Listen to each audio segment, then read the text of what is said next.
of my speech, which I think is important for us to reflect. Economics is a very complicated topic. So therefore, many people we kind of don't think about it unless we have to. I'm a trade unionist, so therefore I have to think about it. But many people, we don't think about it because it's too complicated. But there are few things which strikes us glaringly in our face. As a trade unionist, when we go to do collective bargaining, one of the things which we always talk about is that when we go to bargain, we don't go to bargain without power. You never go and sit in a bargaining table without power. So as People's Struggle Alliance, we consistently told the Ranil Wickremesinghe government, the NPP government, bargain, but bargain with other countries which are in a state of debt. Don't go and bargain on your own. Bargain with other countries. Get together with economists who know what they're talking about and then go into the bargaining table. But our government decided to bargain on their own. But what is interesting is that they went into the bargaining table advised by the chairman of the Chamber of Commerce, Swasthika Arulingam. Now, why is this important? Why is this important for us to reflect on? Members of the Chamber of Commerce, also ISP holders, they also have given debt to the government. 1.8 billion of the debt given to our government is held by members of the Chamber of Commerce.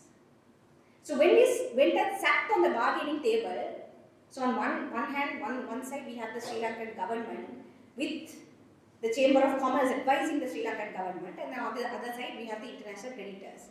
But what is interesting is that on both sides, you have people who have given government debt.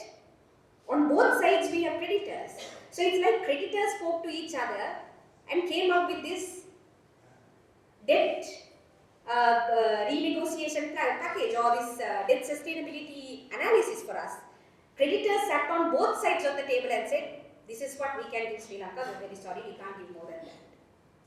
So this is the funniest thing. On both sides, Sri Lanka went into a debt negotiation with both sides, with creditors sitting on both sides. No other country would ever do something so ridiculous as this.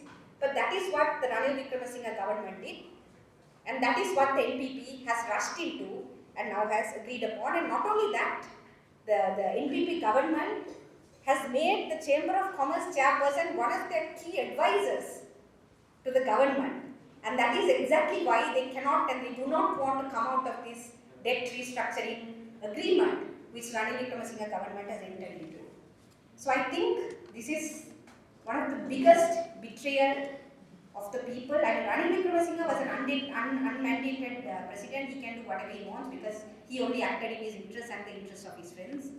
But what is the responsibility of the NPP government when the external creditors are now going to get 14% more than what they're supposed to get, while the EPF account holders are going to get nearly 50% of their revenue slashed because of the IMF conditionalities, which this government do not want to move out of that.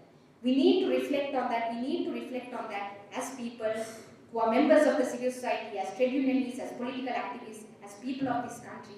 We need to look at the games which our political elites continue to play, even within the so-called mandated National People's Power government. Thank you.